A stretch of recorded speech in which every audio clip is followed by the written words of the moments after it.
இன்னைக்கு நம்ம பார்வையற்றவர்கள் எப்படி கேஸ் ஸ்டவ் பத்த வைக்கிறது ஹேண்டில் பண்றதுன்னு பார்க்க போறோம். கேஸ் ஸ்டவோட ஸ்ட்ரக்சர் பார்த்துக்கலாம். இது வந்து ஒரு சிலிண்டர் அண்ட் கேஸ் ஸ்டவோட கனெக்ட் ஆயிருக்கும் ஒரு டியூப் வழியா. அதை வச்சு கனெக்ட் பண்ணிக்குவாங்க. ஃபர்ஸ்ட் நம்ம சிலிண்டர் எப்படி இருக்குன்றத எக்ஸ்பிளைன் பண்ணிக்குவோம். ஒரு 1.5 லிட்டர் பவுண்டோ பாட்டில் இருக்கு இல்லையா, அதை இமேஜின் பண்ணிக்கோங்க. அதுல உள்ள கேப் மட்டும் எடுத்துட்டோம்னா அது பெரிய சைஸா இருந்தா எப்படி இருக்குமோ அதான் நமக்கு சிலிண்டர். அது மேல ஒரு 3 ஸ்டாண்ட் கொடுத்து ஒரு ரவுண்டா ஒரு பார்ட் கொடுத்துருப்பாங்க, ஒரு ஹேண்டில் மாதிரி. அது உள்ளக்க ஒரு ரெகுலேட்டர்னு ஒரு பார்ட் கொடுப்பாங்க, அதான் நம்மளோட கேப். பவுண்டோ பாட்டிலோட கேப் தான் ரெகுலேட்டர். அதுல ஒரு நாப் மாதிரி இருக்கும். அதை வந்து ஒரு டியூபோட ஒரு எட்ஜ்ல கனெக்ட் பண்ணிடுவாங்க.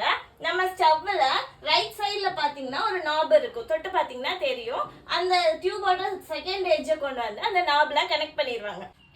இப்ப நம்ம சிலிண்டர் மேல ஒரு கேப் மாதிரி இருக்கும்னு சொன்னேன் இல்லையா, அதுக்கு பேரு ரெகுலேட்டர். அதுல ஒரு நேவிகேஷன் கீ இருக்கும். அது எதுக்காகனா நம்ம வந்து கேஸ் வந்து கண்ட்ரோல் பண்றதுக்கு, ஆன் ஆஃப் பண்ணிக்கிறதுக்கு. அது வந்து இப்ப என்னோட சிலிண்டர்ல தரையை நோக்கி இருக்கு. இத அப்படியே நான் வானத்தை நோக்கி கொண்டு வந்தேன் அப்படின்னா கேஸ் ரிலீஸ் ஆகி ஸ்டவ்வுக்கு போயிடும். இப்ப நம்ம வந்து ஸ்டவ் ஆன் பண்ணி சமைக்க ஆரம்பிச்சிடலாம்.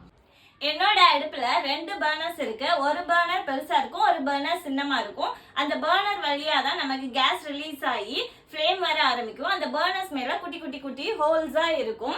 அதுக்கு மேல ஒரு ஸ்டாண்ட் மாதிரி ஒரு பார்ட் இருக்கும். அது மேலதான் நம்ம பாத்திரத்தை வச்சு சமைக்க போறோம். கேஸை வந்து கண்ட்ரோல் பண்றதுக்கு ஒரு நேவிகேஷன் கீ கொடுத்துருப்பாங்க.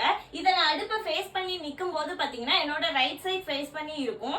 இதை அப்படியே மெல்லமா நான் வானத்தை நோக்கி கொண்டு வரும்போது அது கேஸ் ரிலீஸ் ஆக ஆரம்பிச்சிடும். நான் பர்னர் மேல ஒரு லைட்டர் வச்சு ஹிட் பண்ணும்போது புஃப்னு ஒரு சவுண்டோட ஃப்ளேம் வந்து வர ஆரம்பிக்கும். இப்படிதான் நம்ம அடுப்பு பத்த வைக்கணும். இப்ப நமக்கு அடுப்பு எரிஞ்சிட்டு இருக்கு.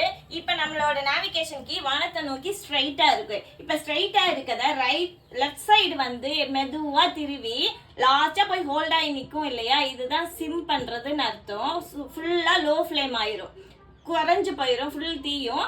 அதுக்கப்புறமா ரைட் சைடு நோக்கி மேல் நோக்கி கொண்டு வந்துட்டே இருக்கும் இல்லையா, அதுக்கு நேரா இருக்கிற பொசிஷனுக்கும், அதாவது கையை பார்த்து இருக்க பொசிஷனுக்கும் கீழே படுக்கவசமா இருக்க பொசிஷனுக்கும் நடுவுல நிக்கிது பாத்தீங்களா, அதுதான் மீடியம் ஃப்ளேம் மோடு. அதுல வந்து நம்ம என்னது மீடியம் ஃப்ளேம்ல வைக்கணும்னா வச்சுக்கலாம். திருப்பி நம்ம ஸ்ட்ரைட்டா கையை நோக்கி கொண்டு வந்துட்டு ரைட் சைடு அப்படியே மெதுவா திருப்பி ஹோல்ட் பண்ணோம் அப்படின்னா அதுதான் நம்ம ஆஃப் மோட் கொண்டு வந்திருக்கோம்னு அர்த்தம்.